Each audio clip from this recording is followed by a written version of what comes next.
જીવનમાં અશાંતિનું કારણ શું છે? તો કે જીવનમાં અશાંતિનું સૌથી મોટું કારણ છે અપેક્ષા.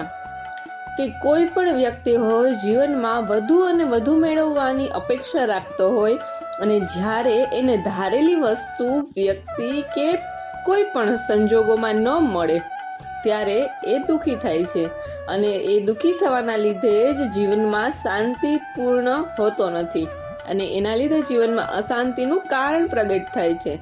અને જેમ જેમ વધારે ને વધારે વિચાર કરતો રહે એમ એમ એના જીવનમાં એ વધારે ને વધારે દુઃખી થતો જાય છે અને જેમ જેમ એને પોતાનું ધારેલું કોઈ પણ વસ્તુ કે વ્યક્તિ ન મળે ત્યાં સુધી એ એના જીવનમાં ક્યારેય પણ વ્યવસ્થિત રીતે આગળ વધી શકતો નથી.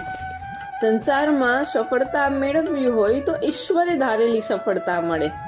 આધ્યાત્મિક માર્ગ